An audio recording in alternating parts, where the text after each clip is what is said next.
Voy desde luego a usar nombres ficticios por respeto a las personas, pero son eventos que sí sucedieron con pequeños detalles que debo cambiar. Alberto vino con un corazón destrozado. Dijo, no sabía cómo seguir viviendo. Su historia giraba alrededor de esto. Dijo, tengo 2 trabajos para poder darle a mi esposa y a mis hijos todo lo que han soñado. Esto provocó, claro está, que estuviera fuera del hogar por más tiempo del que yo hubiera querido. Ahora resulta, después de varios años de esclavizante estilo de vida, y en ese momento su voz se entrecortó, mi mujer me está pidiendo el divorcio. Con cierta frescura y naturalidad dijo que está enamorada de otro hombre. No sé, me dijo, pastor, si lo que debo sentir es rabia o culpa. No sé qué es lo peor en mi vida ahora. Y no sé si puedo seguir viviendo. Obviamente, había acariciado incluso sentimientos suicidas. Por otro lado, María dijo, me golpeó. Pude enviarlo a prisión, pero algunas personas me insisten que fue mi culpa, que yo lo provoqué, que yo tengo responsabilidad en esto. Y finalmente, un joven no mayor de 20 años me dijo, siento envidia de la estabilidad de otros amigos. Sus hogares son estables. El mío es miserable. Vivo en un hogar disfuncional, a veces con mi papá, a veces con mi mamá, y siento que es mi culpa que ellos se hayan separado.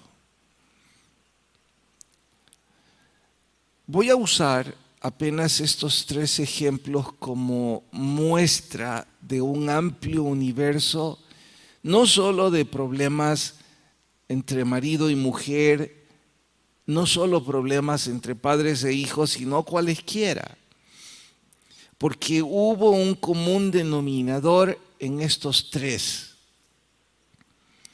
Es que Alberto no sabía qué lo mortificaba más, qué le dolía más, si el engaño de su mujer o la culpa que él sentía por haber estado tanto tiempo fuera. María, por su lado, no sabía qué le angustiaba más, si el abuso de su esposo o si ella tenía responsabilidad, culpa. Y finalmente, el joven igual, sintiéndose culpable de la inestabilidad de sus padres.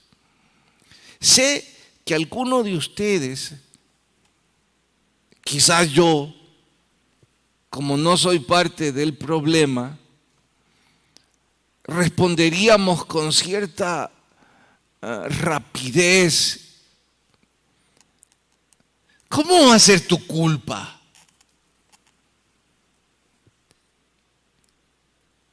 que ella se le olviden sus votos maritales y que de la noche a la mañana se considere una adolescente saliendo con cualquier otro hombre. Eso no es tu culpa. Estabas trabajando como loco. O diríamos también, ¿de cuándo acá un marido abusador merece consideración? Lo que merece es la cárcel. Y al chico, quizá con más ira, le diríamos, los irresponsables son tus papás. Ningún hijo tiene culpa alguna de que sus padres le den una mala vida. Pero les puedo asegurar que por más que nos creamos jueces y querramos resolver el problema, ellos tres seguirán siendo atormentados por, juzgue usted cuando el culto termine, por la maldita o la bendita culpa. Ya no sé cómo llamarle. De hecho, aquí tengo que hacer una pausa a los ejemplos y tratar de entender qué es culpa. ¿Es en realidad algo bueno o algo malo? ¿Es un fantasma o es algo real?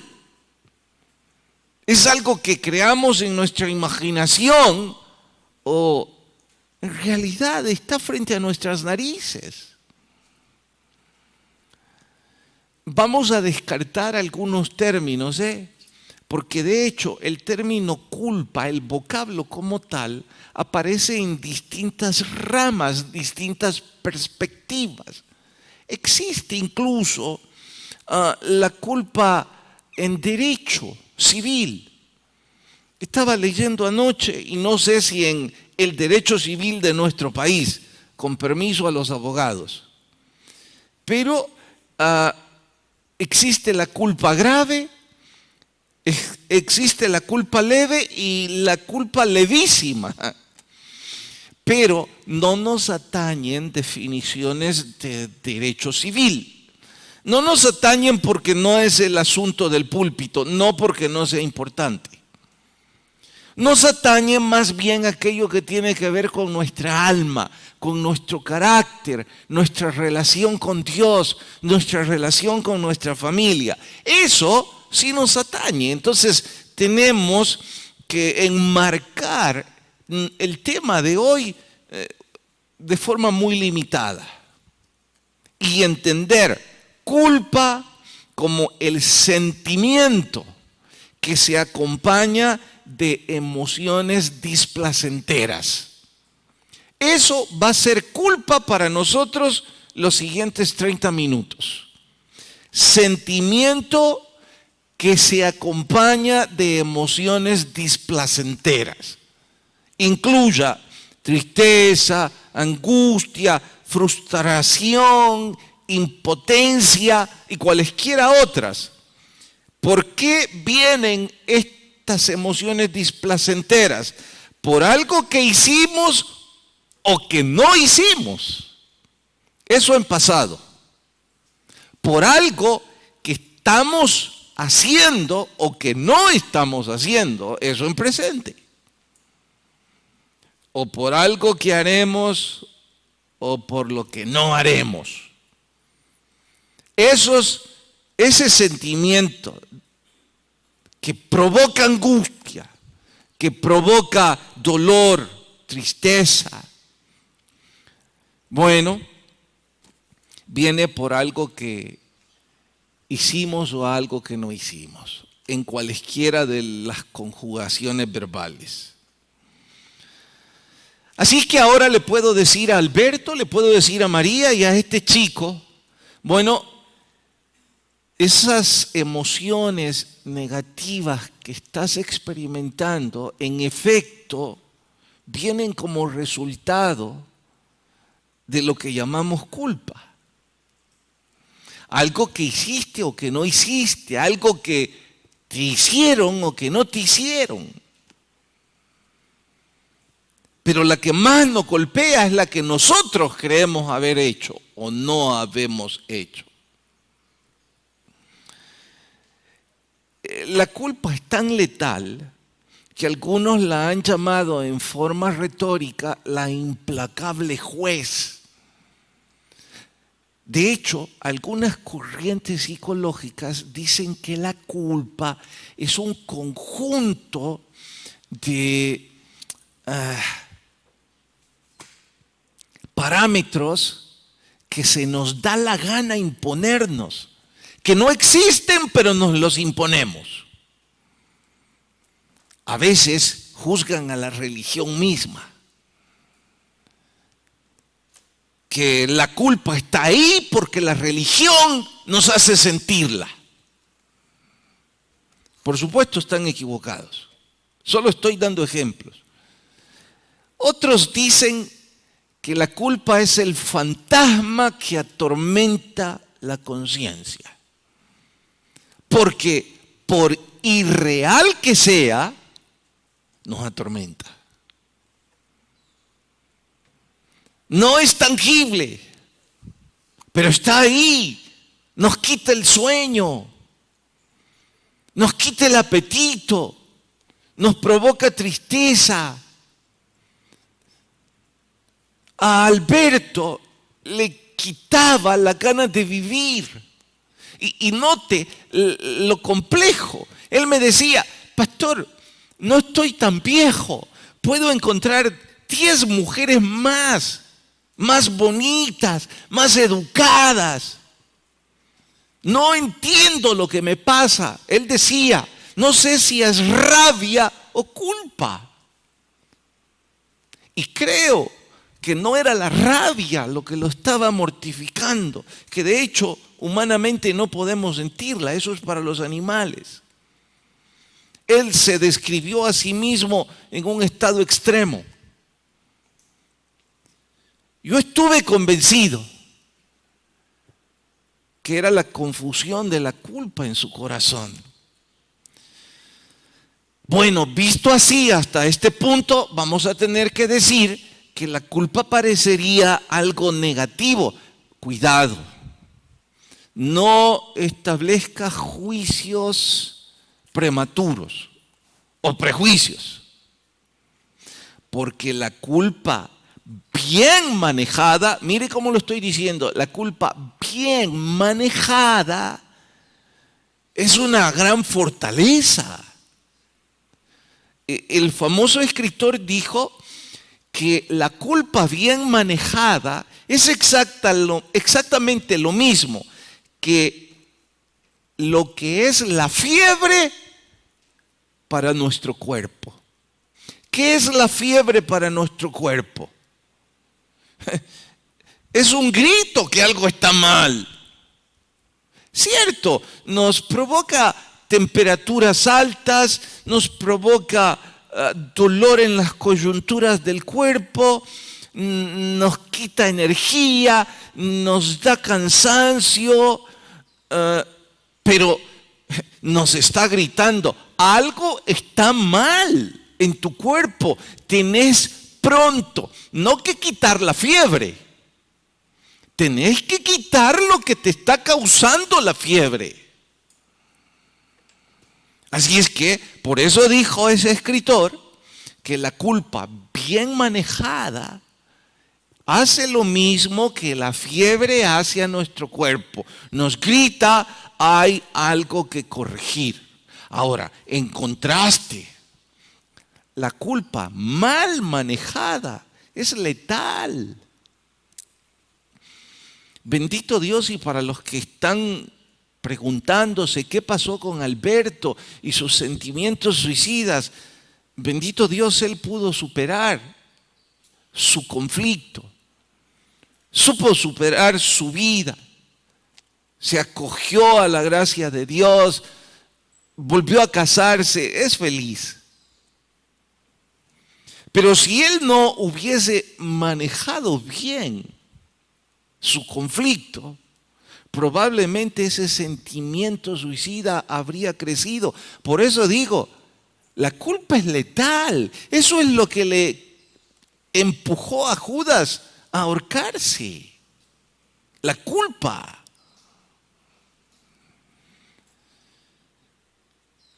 Para fortuna nuestra, el salmo que hoy vamos a estudiar es un canto en donde David narra que durante casi un año él vivió con la culpa mal manejada y que le estaba arruinando la vida. Literalmente enfermo, físico. No era un fantasma, estaba enfermo. Y su enfermedad venía como consecuencia de su culpa.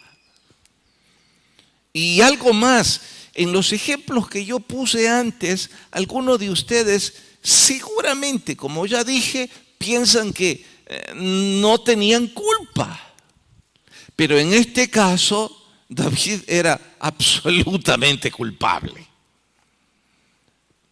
No había forma de él eludir la responsabilidad de lo que lo hacía sentir mal. Ahora, dije afortunadamente, porque creo que todos en la vida alguna vez vamos a tener que batallar con sentimientos de culpa. Probablemente los más jóvenes, hoy por hoy, menos. Pero los que ya tienen mi edad, un poco más, un poco menos, por favor, ustedes y yo seguramente si pudieran quitarnos la máscara, podrían ver cuántas heridas llevamos de conflictos en donde nos hemos sentido culpables. Y para colmo, somos culpables. Bueno, atentos, porque voy a repetir esto. La culpa mal manejada es letal y terriblemente destructiva. La culpa bien manejada es una bendición. Así es que nuestro sermón de hoy se titula ¿Cómo enfrentarnos a la culpa? Vayan a Salmos capítulo 32. Salmo capítulo 32. Verso 1. ¿Están listas sus Biblias? Dice, bienaventurado aquel cuya transgresión. Estoy en Salmo capítulo 32, verso 1. ¿Sí listos todos ahora? Bien. Voy a ir mejor al verso 3. Mientras callé, se envejecieron mis huesos en mi gemir todo el día. Noten la gravedad del estado físico de David. Día y noche se agravó sobre mí tu mano. Pare. ¿Acaso Dios estaba golpeando a David? No. Pero él sentía el rechazo de Dios y eso lo atormentaba. Se volvió mi verdor en sequedades de verano. Eso significa mi vida productiva fue ninguna, me volví miserable. Un estado depresivo severo. Vamos a leer hasta ahí y oramos. Señor, te rogamos que tu Espíritu Santo nos hable, que pongas en nuestros corazones lo que tu Espíritu quiere hablar. Si yo conociera el corazón de cada uno de los que aquí está, igual no podría ayudarles. Soy el primero en necesitar ayuda. Pero sé que con tu gracia, tu Espíritu puede ministrar nuestras vidas y rogamos por ello. En Cristo Jesús, amén. Necesitamos establecer un marco teórico del Salmo 32, debido a que creo es más importante ir a la parte aplicativa. Apenas voy a decir detalles. No porque no haya más, sino porque creo todos necesitamos un poco más esta vez aplicarlo a nuestro diario vivir. Empiezo por decir que este es uno de los 7 salmos penitenciales, llamados también salmos de confesión. ¿Por qué? Bueno, porque tal como su nombre lo dice, están en penitencia. Hicieron algo que no debieron hacer y necesitan confesar su error. Los judíos usan este salmo anualmente en la fiesta de la expiación. Eso significa que para el pueblo judío, aún hoy día, este salmo es significativo.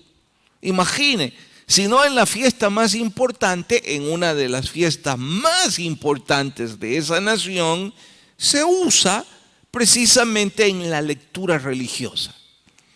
Los católicos la leen de forma emblemática cada miércoles de ceniza, este salmo puntualmente. Y Pablo utilizó 2 versos de este salmo de forma literal cuando mostró su argumento irrefutable de la salvación por gracia. Eso está en Romanos 4. Yo diría que con estas 3 cosas es razón suficiente para que todos entendamos que si hay un salmo que debemos tener entre los salmos favoritos, este debería ser uno.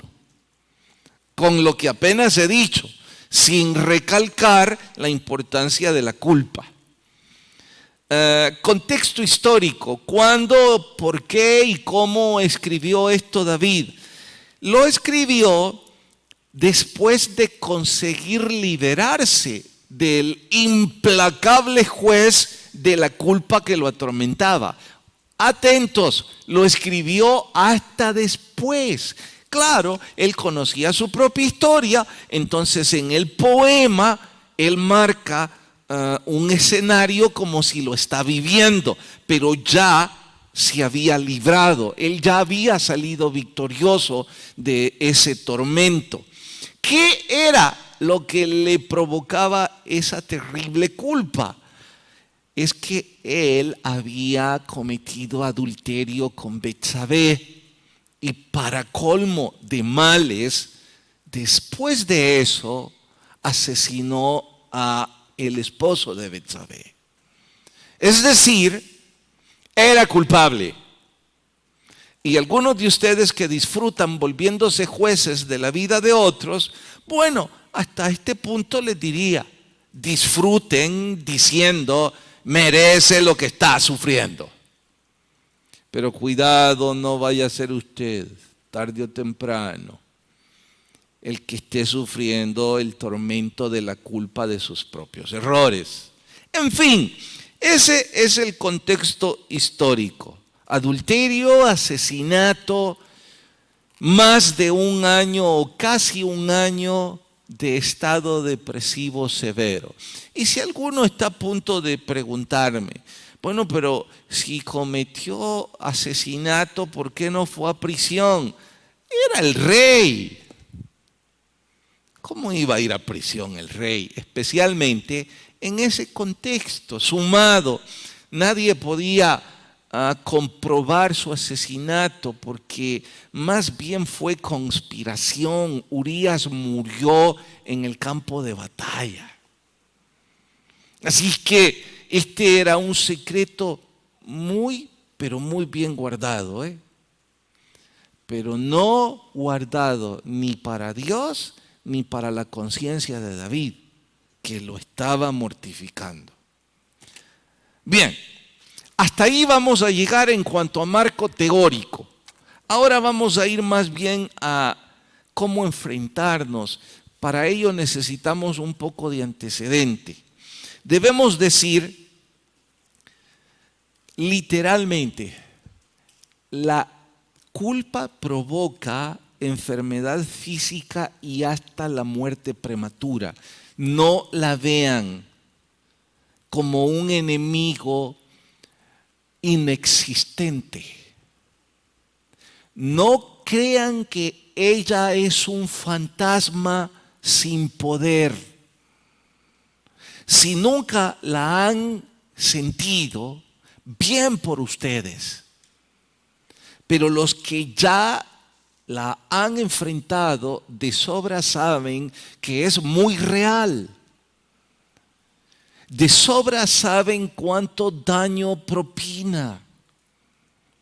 Y si alguna duda les cabe, David confiesa que durante esos 12 meses envejeció como nunca. Con frecuencia yo escucho a algunos comentaristas decir que líderes políticos en el mundo, cuando llegan a una posición de privilegio, envejecen con rapidez. De vez en cuando hacen comparaciones y ponen la foto de ese personaje antes de ganar la elección y la foto 5 años después. Y siempre el comentario es que su cabello ya se volvió gris. Y no parece ser lo suficientemente entrado en años y tampoco parece que tenga alguna razón física para que eso se haya provocado. No, en realidad envejecieron. Y ahora, por supuesto que yo tengo que hacer la pregunta, la historia. Bueno, ¿y estos envejecieron por el estrés del trabajo o por la culpa que los atormenta de las cosas que han hecho? Porque quiera Dios que los políticos tengan sus manos limpias. ¿Por qué sonríen ustedes, incrédulos? Es que no nos sorprendería, pastor, que tienen sus manos sucias. No todos. Pero los que las tienen sucias, con razón envejecen de forma prematura. Es que la culpa nos quita la vida. Vivir como un hipócrita nos arrebata existencias y años. Cuando digo vivir como un hipócrita, hablo de pintarme frente a ustedes como un hombre piadoso, pero en secreto siendo depravado, abusivo y maquinador de maldad.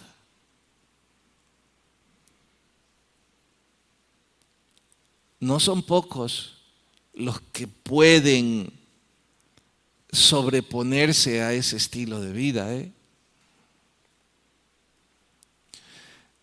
David dice sequedades de verano. ¿Qué significa sequedades de verano? ¿Qué se produce en la sequía del verano? Nada. Es un desierto. ¿Saben? Los historiadores han comprobado que no hay una tan sola obra que se pueda aplaudir en la vida de David en este año. Ni un tan solo canto, ni una tan sola construcción, ni una tan sola batalla ganada. Su vida era eso, sequía, improductividad. Yo hasta diría que la elegancia, la Biblia describe a David como un hombre guapo. Y la Biblia solo hace eso 2 o 3 veces con hombres. Así que debemos estar seguros que David era muy atractivo. Imagino siempre su frente erguida, su caminar con elegancia.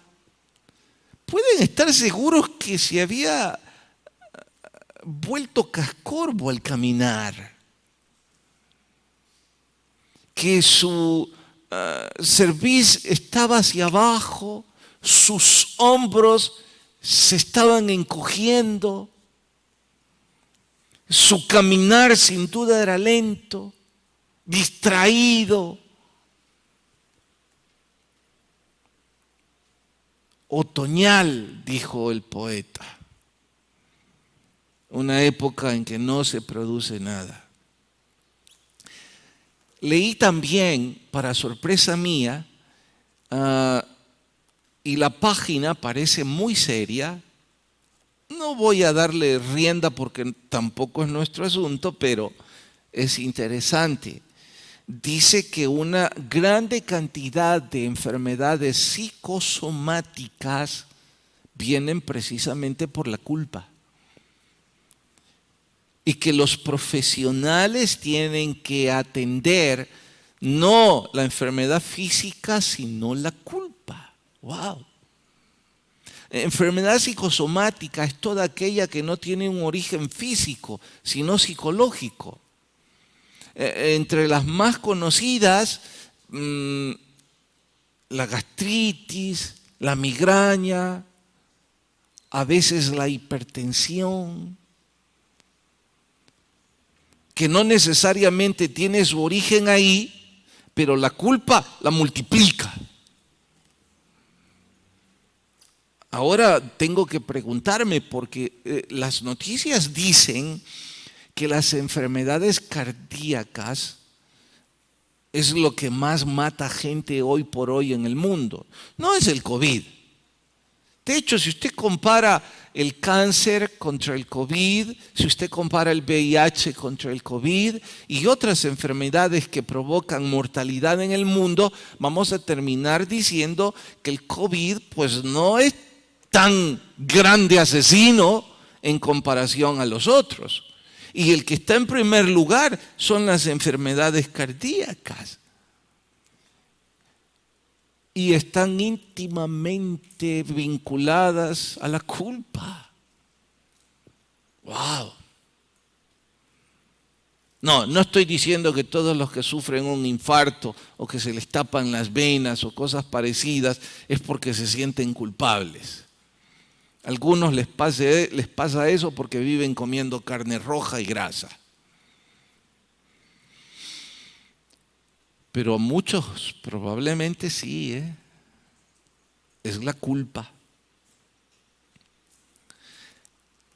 Personas en medio de la religión que dicen, no, yo ya no voy a la iglesia porque yo no quiero ser un hipócrita. Yo me declaro malo. Significa que la culpa te está mortificando rentamente, mi amigo. Y tu mecanismo de defensa es decir que los otros son peor que vos. Es ridículo. Mire, todos, por favor, bueno, no les arremetan con esto, porque se van a enojar más. Pero se los voy a declarar públicamente. Todo el que le dice a usted, no, yo no voy a la iglesia, ¿por qué? Porque ahí solo hipócritas van. Pues sí, estamos invitando a otro hipócrita. No, yo no soy hipócrita. Pero ¿y vos por qué no sos hipócrita? Porque yo soy públicamente malo. No dicen eso. Pero si no van a una iglesia es porque se creen malos. ¿Y saben qué? Son malos. ¿En qué sentido lo digo? Tienen culpa. La culpa los mortifica y en lugar de enfrentarla, provocan un mecanismo de defensa con el que se defienden de cualquiera que los juzgue, pero no las resuelven. David estaba así y dice que todo el tiempo que vivió así, por favor no se vaya a ofender nadie conmigo, dice que era como un mulo, como un caballo. Pastor, ahora usted está exagerando, está diciendo eso por ofendernos. Bueno, les ofenderé con gracia. Vean el capítulo 32, versículo 9. 32:9. ¿Ya? Dice, no seáis como el caballo o como el mulo, sin entendimiento. Algunos ahora mismo dicen, ¿esto le va tan bien a fulano? No, la idea es que pongamos nuestro nombre ahí. Mula, ¿me está diciendo, pastor? Sí. Que han de ser sujetados con cabestro y con freno, porque si no, no se acercan a ti. Bueno, David dice que él era un mulo, un burro, sin entendimiento, sin inteligencia. Era un perfecto tonto. ¿Por qué? Porque no se enfrentaba a la culpa, porque la quería ocultar. Eso de no se acercan a ti es lo mismo de enfrentar la culpa. Y por eso hay muchos hombres y muchas mujeres en el mundo que no quieren nada con Dios. No porque Dios les haya hecho algo, no porque Dios los esté juzgando porque hicieron algo. Es que tienen culpa y no la quieren enfrentar. De hecho, el verso que vamos a memorizar esta semana es este. Puedo imaginar la gráfica que vas a dibujar ahí en el screen face, Efra. En un mulo. No, mejor una mula, ¿eh? Proverbios 28, como pasaje paralelo al respecto, dice, escucha esto. Huye el impío sin que nadie lo persiga. Nadie le está juzgando, pero está enojado con la iglesia. Jamás ha sabido nada de religión, pero detesta la religión. Ve la policía y empieza a sudar helado. Les tiene miedo. Y uno tiene que preguntar, ¿qué hiciste? ¿Por qué le tenés miedo a la policía? Está bien tenerle miedo a los delincuentes. Ellos son delincuentes, por favor. Está como el mulo. Huye el impío sin que nadie lo persiga. ¿Por qué? Por la culpa. Lo mortifica. John Donne dijo, el pecado es una serpiente. Y el que lo cubre, es decir, el que lo oculta, no hace más que mantenerlo caliente para que luego muerda con más ferocidad y más veneno. La culpa no enfrentada es como una serpiente que se calienta y tarde o temprano va usted a perder el control de ella y ella saltará y le pondrá tanto veneno en su alma que usted no podrá con su cuerpo. Oiga esto. La culpa saltará sobre nosotros, pondrá tanto veneno en nuestra alma que no vamos a poder con nuestro cuerpo. Cuidado, ¿eh? Spurgeon al respecto dijo, Dios no permite que sus hijos pequen con éxito. Se estaba refiriendo a la culpa. Es que el Señor va a usar la culpa para confrontarnos. Y aquí entramos en materia, a lo más importante, diría yo. Y ya sé quién me va a regañar porque me dirá, pasaste tanto tiempo en el contexto y ya no te quedó tiempo para lo importante. Bueno, porque ¿qué vamos a hacer? Es lo importante. David nos dice, ¿qué hizo? Vean el versículo 5. Mi pecado, grítenlo, te declaré. y no encubrí mi iniquidad. Dije, confesaré mis transgresiones y hasta entonces tú perdonaste la maldad de mi pecado. Atentos, esto hay que desglosarlo. Empecemos por recalcar que David tuvo que ser confrontado. Esto no lo cuenta en este salmo, lo cuenta en el otro. Después se los explico. Tenía tan oculta su maldad y se pintaba como un rey bondadoso, como un buen líder, bueno para nada.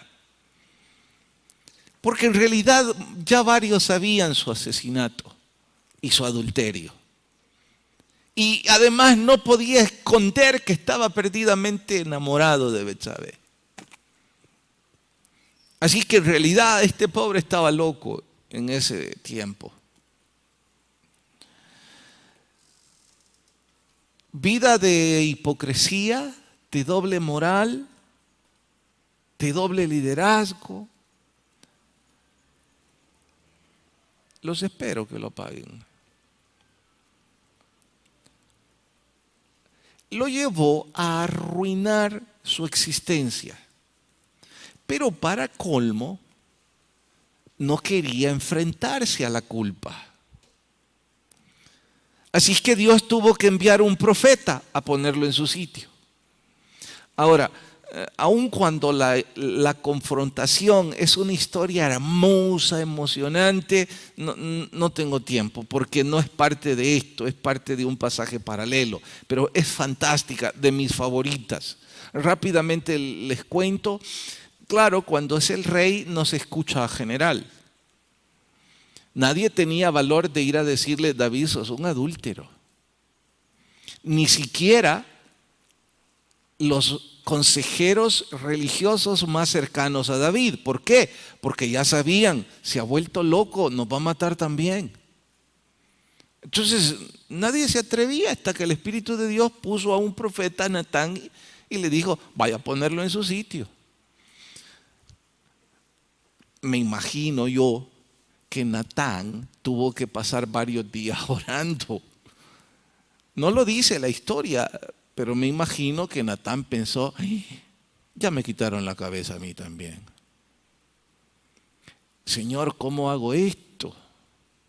Y es ahí donde Dios lo inspira de una forma tan creativa para confrontarlo con lo que nosotros diríamos que tire la piedra a Juan para que le caiga Pedro. ¿Cómo es eso? ¿Cómo es el dicho? Vaya, hoy nadie sabe. A Pedro para que entienda Juan. Entonces Natán se inventó algo así, al punto de que David cayó en la trampa. Y David se volvió juez diciendo, ese pecador merece lo peor. Soy el rey, ejecuten mi orden. Y Natán dijo, bien has dicho, vos sos ese pecador.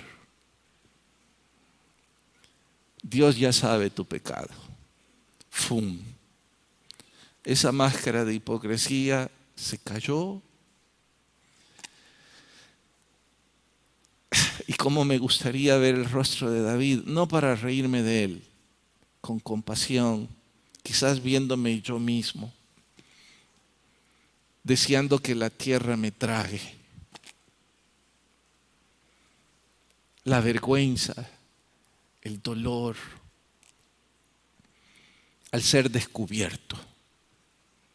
Bueno, en ese preciso instante, David dice, se acabó. Voy a confesar mi transgresión. Voy a pedir perdón. Me voy a enfrentar a la culpa. Y que venga lo que ha de venir. Y ese es el principio para enfrentar la culpa. aceptar nuestro error, reconocer que hemos hecho mal. Y no estoy diciendo que vamos a ir donde un líder religioso a confesar nuestras faltas. Si eso le ayuda, pues hágalo, pero la Biblia no lo está exigiendo.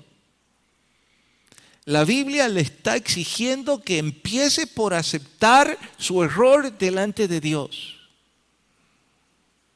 Si usted gusta en total secreto, es más, les tengo que decir algo. Algunos de ustedes y yo mismo, no es que tenemos que aceptar un error, son varios que deberíamos confesar.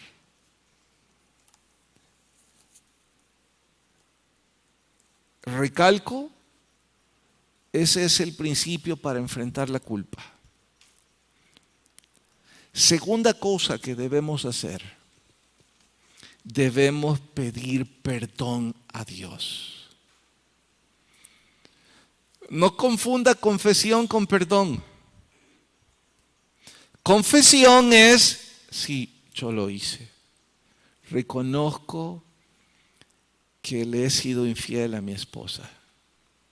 Reconozco que engañé a mi pareja. Reconozco que robé dinero. Reconozco que me enredé en negocios deshonestos. Reconozco que abusé del prójimo. Reconozco que no he pagado lo justo. Y qué sé yo cuántas cosas más. Eso es confesión. Perdón es, estoy arrepentido. Perdóneme. Eso es lo segundo. La culpa se enfrenta pidiendo perdón.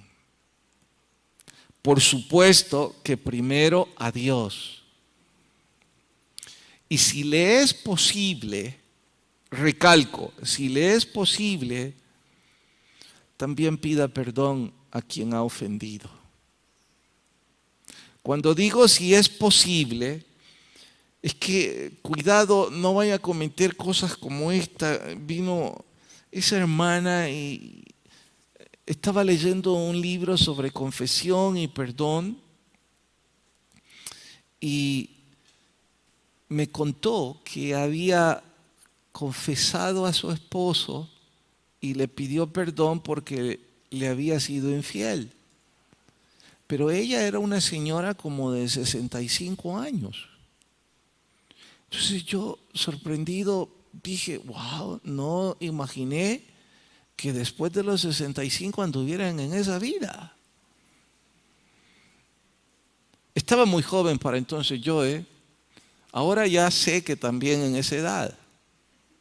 No es que yo tenga la edad, ya oí muchas personas en consejería. Así es que 65 no se salvan, Pero lo que me sorprendió es que esta señora me dijo, esta hermana me dijo, yo le pregunté, hermana, ¿cómo sucedió eso? Bueno, fue recién casados. Ah, ¿se casaron hace poco? No, teníamos como 27 años. ¿Usted me está diciendo que le fue a decir a su esposo que hace 30 y más de años le fue infiel y ahora le fue a pedir perdón? Sí, me dijo. ¿Y qué dijo su esposo? Ya se fue, me dijo.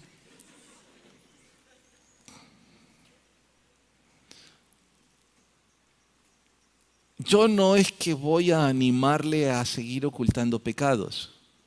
Solo estoy diciendo que si es posible y sensato pedir perdón a la persona a la que hemos lastimado, pues busque la forma. Quizás no tiene que dar detalles, pero sí desnudar su corazón. Y sobre todo, tercera cosa, al respecto, intente compensar el daño. intente compensar el daño. Si usted fue un hombre abusivo con su esposa, si usted le gritó, si la maltrató, o peor, si lo sigue haciendo, intente compensar el daño. Pida perdón a Dios primero, después a ella. ¿Y cómo puede compensar el daño? Trátela con cariño. Y a partir de ahora, le tendría que preguntar detalles más específicos como, ¿desde cuándo usted es abusivo con ella? Bueno, hace 5 o 10 años, pastor, desde que nos casamos, 15, le he gritado y le he dicho de todo. Bueno, entonces para compensar el daño, usted a partir de hoy tiene que andar de rodillas siempre frente a ella hasta que se muera. ¿Amén? Bueno, estoy exagerando, ¿eh? Pero bien merecido nos lo tendríamos. Bendito Dios, vuestro juez y el mío no soy yo. Dios es más misericordioso. Pero que lo tenemos merecido si hemos sido maridos abusivos, no lo dude. Porque nunca tuvimos el derecho de maltratar a una dama de esa forma. A las mujeres no se les grita, no se les golpea y mucho menos se les dice palabras sucias. Eso no lo aprendimos en la iglesia. Eso lo aprendimos desde muy chicos. Eso nos decían los hombres. ¿Cierto o no? No, no es cierto. Bueno. Me estoy preguntando, ¿qué heridas estaré tocando ahora? Pero no soy yo. Es la culpa la que les está mortificando. Después de intentar compensar el daño que hemos hecho, responsabilicémonos a no repetir el daño. Pueden estar seguros que después de ese proceso viene lo más hermoso de todo el proceso. ¿Y qué es lo más hermoso? Cuando recibimos el perdón de Dios. ¿Usted piensa que algo así Dios puede perdonarlo? La mayor parte de nosotros somos el ejemplo. David es el ejemplo. Dios lo perdonó. Pastor, ¿de veras Dios perdonó ese cruel asesinato? Sí, no dice que no pagó las consecuencias, las pagó y terriblemente. Pero la culpa no le atormentó más. Se enfrentó con la ayuda de Dios a la consecuencia de su pecado. Y hay una abismal diferencia entre enfrentarme solo a las consecuencias de mis errores y enfrentarme con la ayuda de mi Dios a las consecuencias de mis errores. Con la ayuda de mi Dios puedo alcanzar misericordia. Sin su ayuda estoy condenado. Estoy perdido. Miren ahora el verso 1 y el verso 2, como lo dice David. Bienaventurado aquel cuya transgresión, ¿qué cosa? Y cubierto su pecado. ¿De quién creen que estaba hablando? De sí mismo. Bienaventurado el hombre a quien Jehová le quita la culpa de su maldad y en cuyo espíritu no hay engaño. Dice, soy ahora dichoso, la culpa ya no me atormenta. He confesado, sé que voy a pagar, lo haré con humildad, lo haré con valor.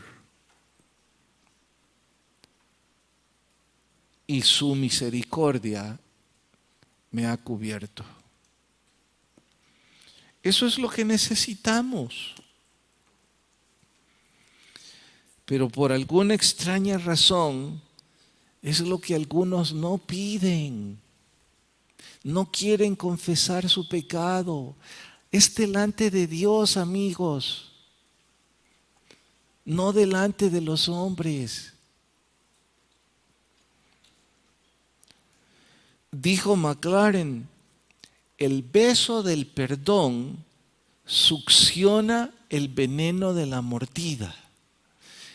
McLaren escribió eso en honor al ejemplo que di antes, de que la culpa es como una serpiente que se está calentando para que luego sale, muerde y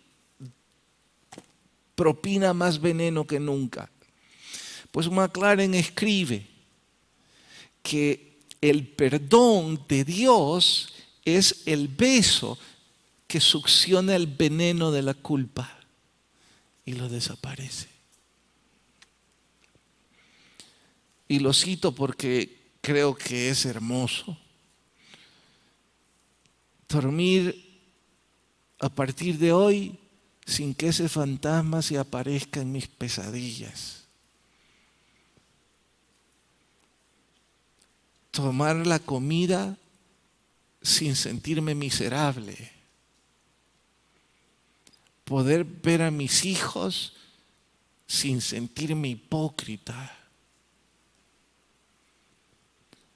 Poder ver a las personas a quienes lastimé y saber que ya les pedí perdón también.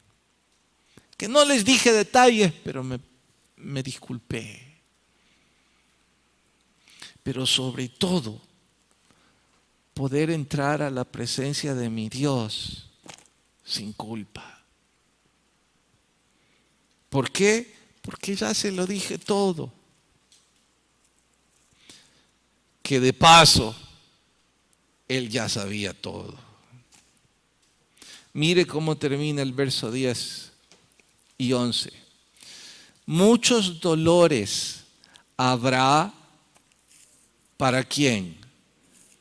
Voy a parafrasear esto. Muchos dolores habrá para el que no quiera confesar. Mas al que espera en Jehová, wow, les rodea la misericordia.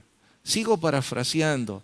Mas al que confiesa su pecado delante de Dios, pide perdón, intenta reparar el daño y se responsabiliza, les rodea la misericordia. Alegraos en Jehová, gozaos, justos. David no está diciendo, alegrémonos porque yo soy un justo, si él era el culpable. Está diciendo, estoy lleno de gozo porque Él me ha justificado. Es decir, me ha perdonado. Y cantad con júbilo todos vosotros, los rectos de corazón. ¿Qué es ser recto de corazón? Confesar su pecado, pedir perdón, compensar el daño en la medida de lo posible y responsabilizarse a no repetirlo. Ahora ustedes concluyan si la culpa es una bendición o una maldición. Vamos a orar.